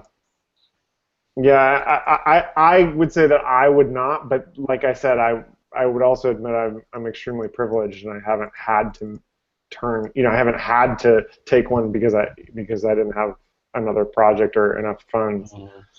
I know your reservation would be like violence against robots. Would you Would you? would you work for Digital Domain if they had violent robots? Yeah. Yeah, I mean, I'm trying to think if there was even like like a film or something that I worked on that I didn't really, but not really. It just doesn't. So Vaughn, Call an emergency phone number. we were wondering if because like Jack has a background in special effects and stuff, Yeah. and we were wondering if he worked for Digital Domain for a while, and I was asking him if he would work on a movie that had violence against robots. I hope he would. I've worked on movies about violence against robots. That's How could very you? true. I even, speaking of like working in computers and tech, I worked on that Red Hat movie, the one about hackers. So Oh yeah. I don't know, fictional stuff like isn't quite the same, but Right.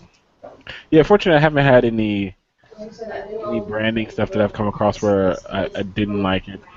We we just finished a project for McDonald's, so like we were making jokes at the office about McDonald's and like how one of my artists ended up going to get a Big Mac based off of marketing because he was staring at all this marketing material all morning, and I was like, "Did you really just get a Big Mac to go get the box for research?" Like, Here you go. we talked about I worked on marketing and stuff.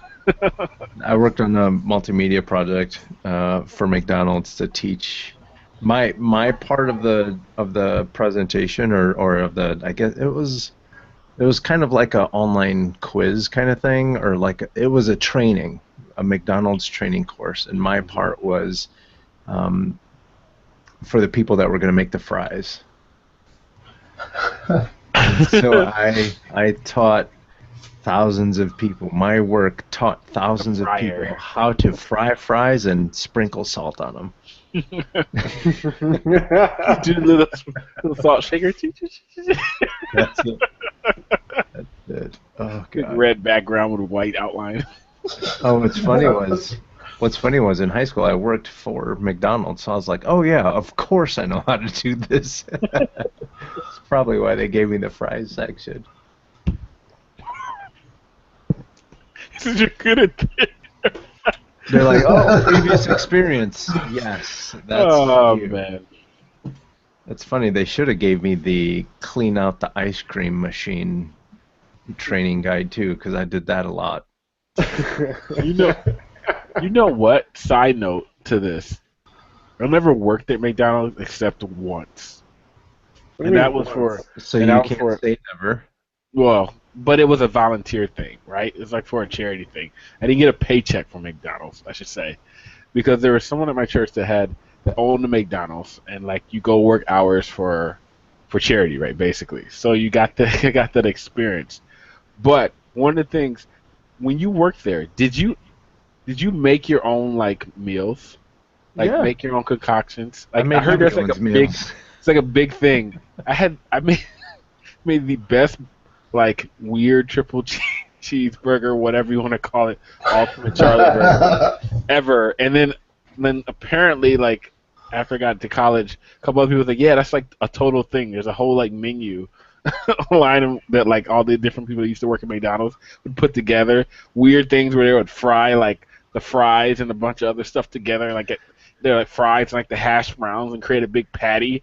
It would be like the ultimate like breakfast sandwich in the morning. See, but the thing is, you had to do that like when you were either on break or about to go on break, because if you ate the food and you weren't on break, you'd get fired.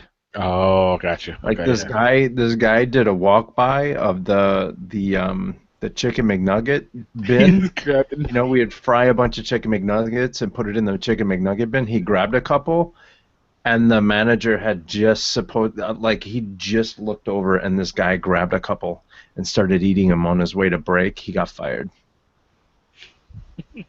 Wow. On the spot. And that's how I got my ice cream cleaning gig. Ice cream cleaner got fired. I moved up that day. I play by the rules, son. Man. I never worked at McDonald's, but I scooped liver out of a bandsaw at a butcher shop. That was fun. Oh, I'd rather work at McDonald's. My job of choice, which I grew to hate, was my dad owned a security firm, and underneath his office at the storefront level was a Baskin Robbins, and I got signed up for the Baskin Robbins job. Like around 15 or so. Like I didn't go apply for it. I never talked to the lady. Apparently, all this She transaction just happened grabbed with you my. a. She No, it handed happened with you my an parents. apron and a scoop and said, "Get to work." Like all the filling out of the paperwork and everything was like, my mom literally told me, "Yo, you have a job now and you start tomorrow." And Wow. Dang. like, because she had talked to the owner and was like, and Carlos, you've met my mother, like just set it up. So imagine a younger version of herself. It's like, all right, turn off that TV and stuff, go to bed. You have to wake up for work. I'm like, I mean, what work? It's like summer vacation. Nah, son. And I grew to hate it because I liked ice cream, kinda, not really, because you go home just covered in like ice cream, and you grow to hate sherbet and like sorbets with like a passion. That daiquiri ice that they got. Daiquiri Have you ever ice tried to is scoop that into a magic. ball? That's the worst job ever. You have these little old ladies come in and they want it on like a waffle cone, and it just comes out in ice shards. And what do you have to like try to scoop that thing into a ball? Hated it. That's my favorite flavor. There is daiquiri ice. I like that. Yeah, kid. My forearms was amazing for like 2 years.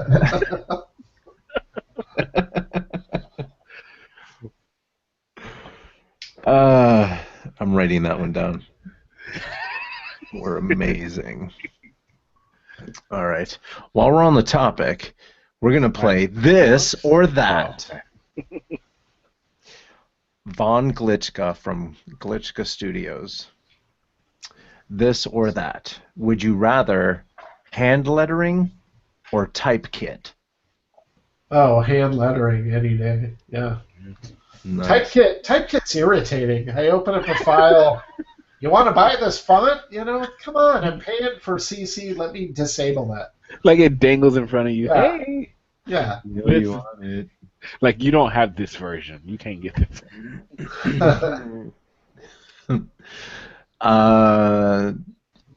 Illustrations for a client or illustrations for your personal work?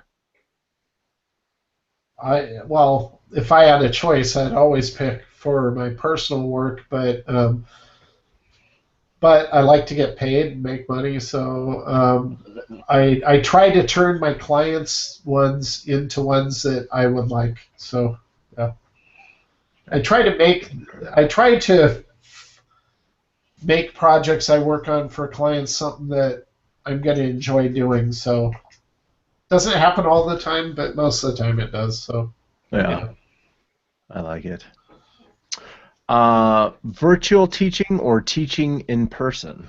Oh, teaching in person. I did one summer. I did an online course, and you post everything. You post the notes. You post everything, and then the students, what are we supposed to do? Did you read the file?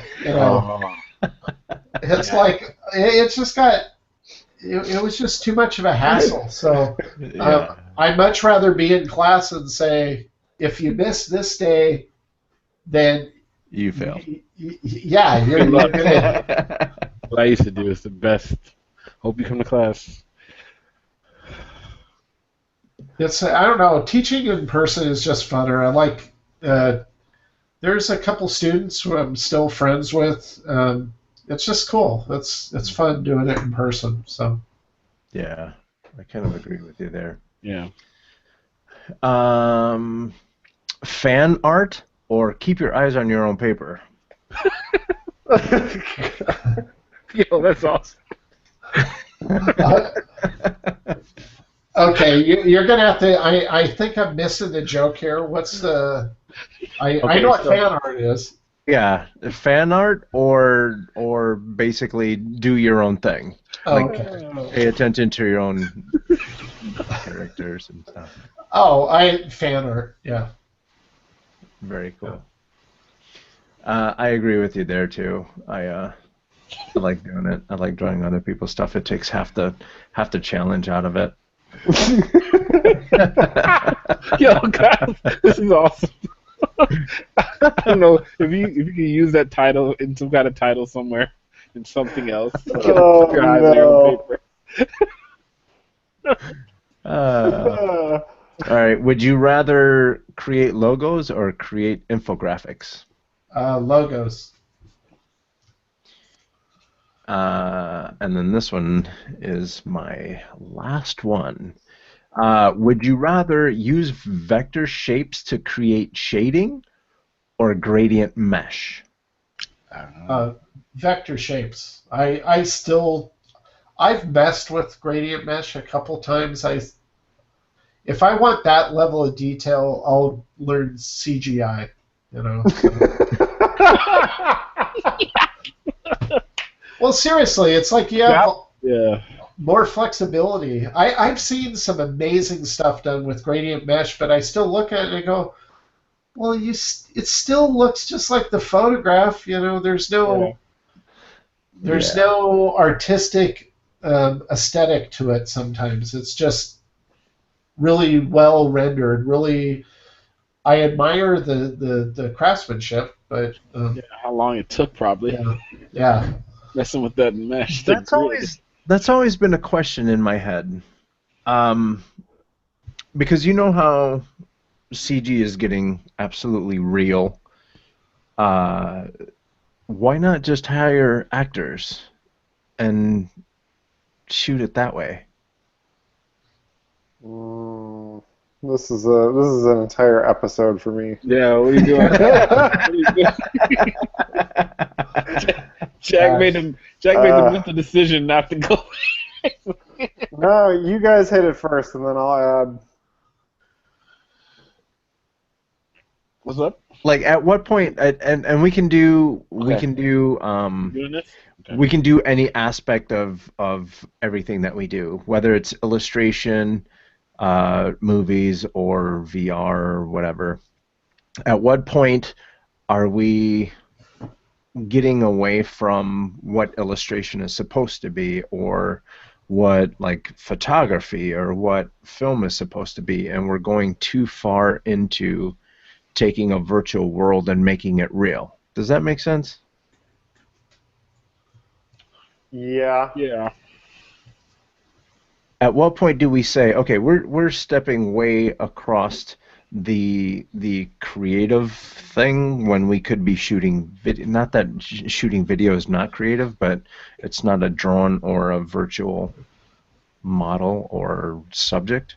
No, I understand what you're asking. There was a movie that came out in 2013 called The Congress, and it stars Robin Wright, and it kind of touches on this subject in a unique way in that she's a problematic actress, but she's playing herself, Robin Wright.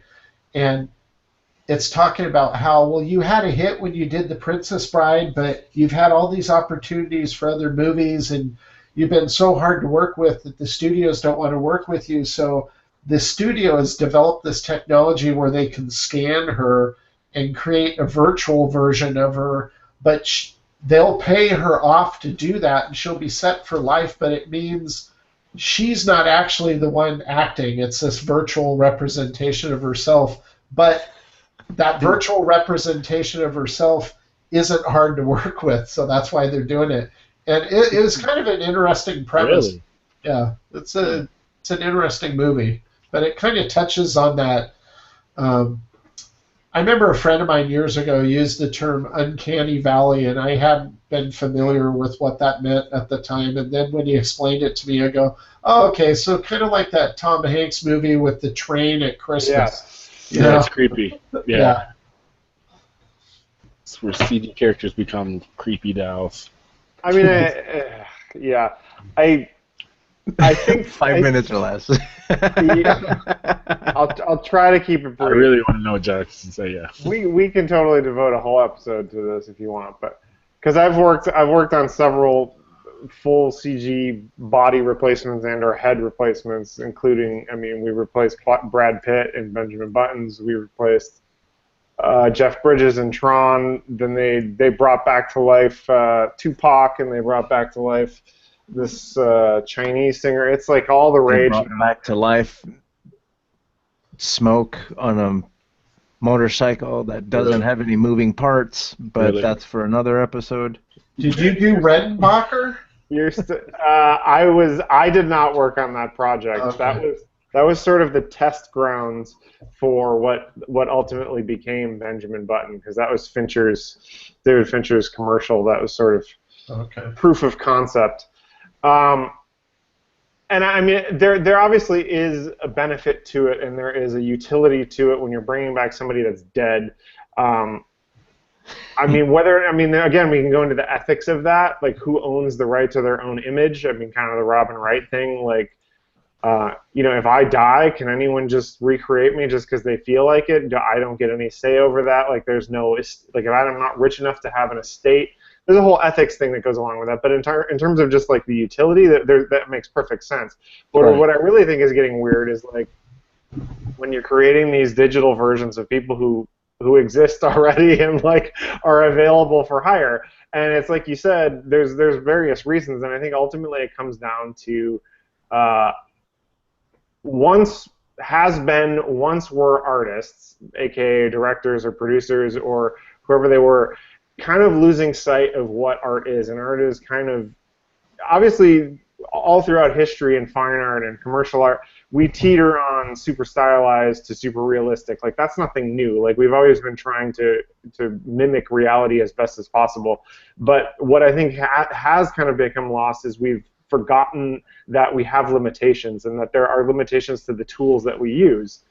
And part of the fun of art is working within those limitations and creating something cool because this is the way the brush looks, or because colored pencils only look this way, or because CG, looks this way. We made Toy Story because it was a perfect application for that medium.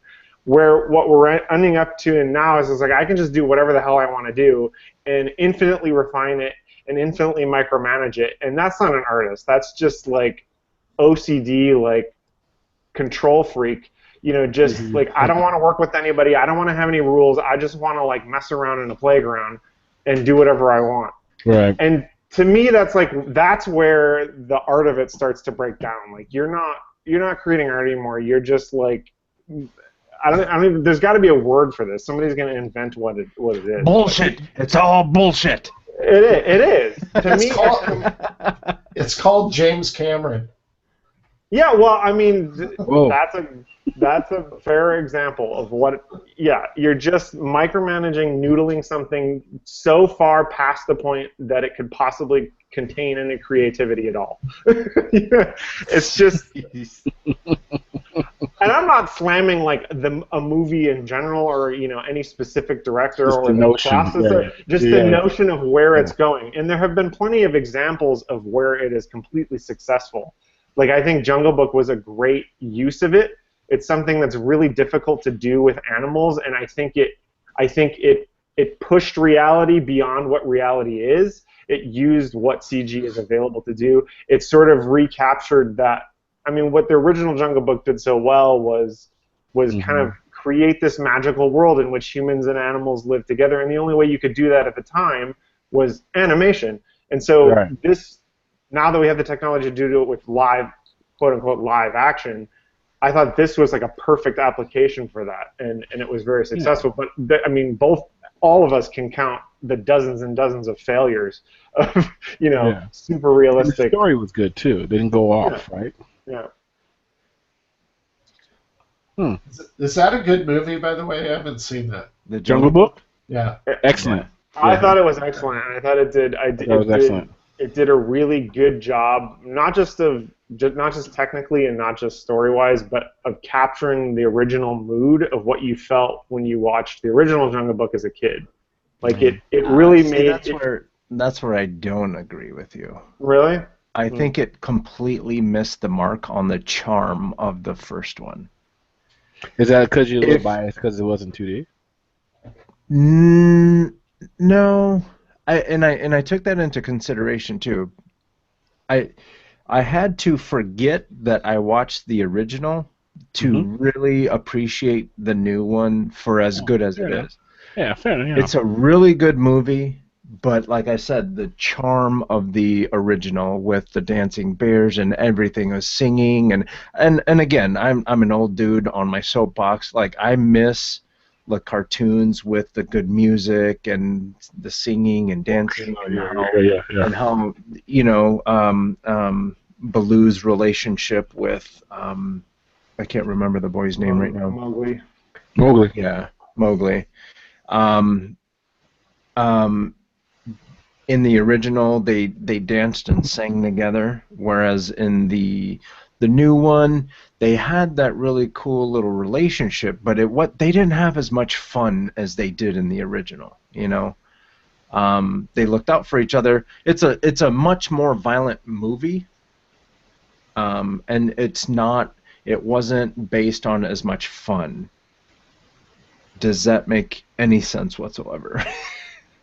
Yeah, but I think that's why it's strong because it's not the exact same movie. I think it added Right. that's yes, it wasn't a charming movie, but I don't think it was meant to be. It was what it captured, which the original had, was like this sense of awe of being involved and being a human in the animal world, which at the Mhm. time of the first one, the only way you could really do that was with animation. Right. Yeah. And now you've done it, and because it's real animals or visually looking real animals, it kind of introduced this sense of fear and horror. It's like if you were dancing with a bear, that'd be scary. I mean, that's not something that would really come across right. So that they Right. balance this kind of really interesting thing of how it's like a fun adventure and he's making friends with the animals, and yet like in reality we have this kind of distant respect for animals because it's also very scary.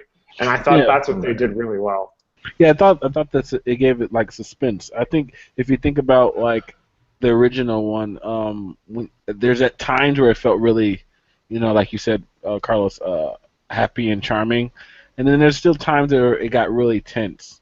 So for me in the movie theater, I got tense at certain points where like emotionally throughout your roller coaster of the movie, like I had a tense of where everything kind of like when you watching an action flick or some kind of good movie where you feel like you're on a roller coaster ride of like, oh yeah, this is a happy part.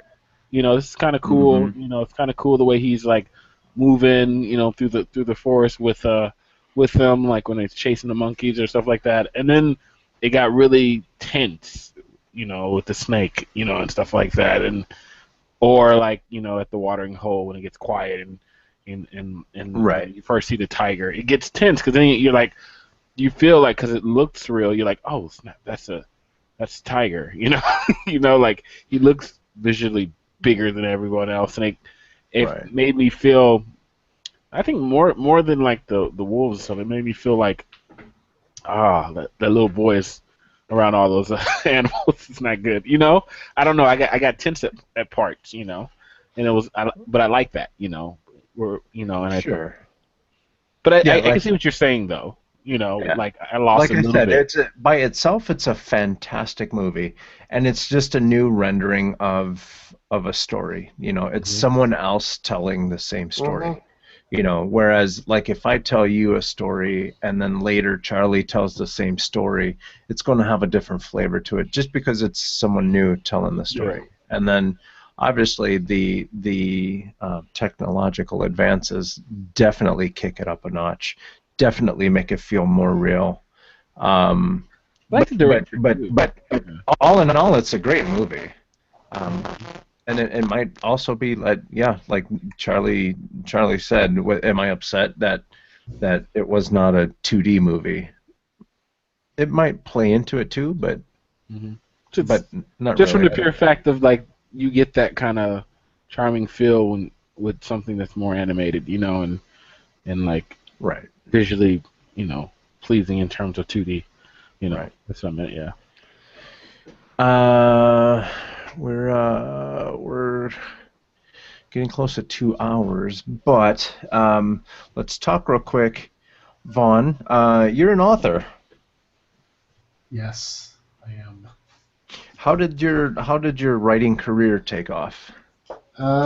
Before social media, Hal had a forum, and one of their editors for How Books posted a thread on the forum saying, "What kind of books would you like to see?" And I had a text file on my desktop where I had been writing in it ideas for books and just copied and pasted it and got an email from her a couple days later and she asked if I'd pitch it. And I didn't know how you do a pitch and she sent me an example one and I pitched it. I pitched it and I pitched two of them and they took one of them. So that was the first book I did. Nice. But that book was what I call a resource book. It was on textures and not a whole lot of writing other than little colorful commentary to explain each texture and like where I found it and that kind of stuff. But the book that we're going to be giving away to your listeners was the first one that I actually wrote a book where I cover everything and anything regarding the creative process from analog to digital. So nice. And speaking of which, Rick was the only one to submit a question for some strange reason. I think everyone's asleep on vacation. Let me check real quick just to make sure. Yeah, Rick was the only one. So, Rick, you automatically win. Yeah. That easy. There it is. There's the book. It's Vector Basic Training book. So Rick, he'll send me your contact information. I'll sign it, and you'll get some free stickers with it too. So, congratulations, Rick. And that, my friends, that's Von Glitschka. Woo! Yeah. Vaughn, if people are looking for you online, where can they find you? the easiest place to find all the various contacts for me is at my website, glitschkastudios.com. You can also use vonster.com. It'll take you to the same site. Excellent. Thanks again for coming on and then for coming back. Yeah, thank you. I hope tragedy was averted. No, it was kind of strange. Somebody was basically stalking my daughter, so she was a little upset. Yeah. Yeah. Well, we don't know the full story yet, so it's kind of weird. Well, I'm glad everything seems to be okay and you came back. Let us know if you need any help. We got, we're all from the Chicago area. We know how to get things done. I always thought somebody could start a collection agency for freelancers, and the domain could be kneebreakers.com. I know a place where we can get a 5-minute logo. Yes, that would be a fun one. Can you imagine? Yeah, he's doing. And Charlie, if people are looking for you, where can they find you? Well, you can find me on my website at cargocollective.com/Charlie B. Williams. Facebook, CharlieBW3 is my artist page. Twitter, CBW3, and Instagram, CharlieBW3. And the almighty Pinterest, CharlieBW3. Yeah. Getting in life. Get your life right. And Jack Kasperzak, if people are looking for you. I am sketchbookjack.com and sketchbookjack everywhere else, Twitter, Instagram, Facebook, and Pinterest. Yep. Thank you all for coming out. I am Carlos Gomez. You can find me at carlosrgomez.com, or you can just do a search for Coconut Justice. And if you go to coconutjustice.com, it's going to send you to all my stuff too anyway. So moving on, Sketch Zone podcast. You can go to sketch.zone. And you can catch up on all these wonderful shows. And if you wanted to suggest a guest, you can go to sketch.zone/guest. If you're on Twitter, you can find us at SketchZone. On Facebook, you can go to facebook.com/thesketchzone, youtube.com/sketchzonepodcast, and you can find us on Stitcher, SoundCloud, and iTunes. And while you're on iTunes, if you leave us a review, we'll read it on the show. And I had one here, and I don't know what I did with it. No, you have one? Oh. Yeah, hang on. I'm gonna find it. Well, no, I won't. I'll read it next week. Next week. Remind me next week. I had one. We got 5 stars. I know that much. Yeah, so I'll read it. I had it written down. Moving on. So that's it. That's it for us. Have a wonderful week, everyone. See you guys. See you later.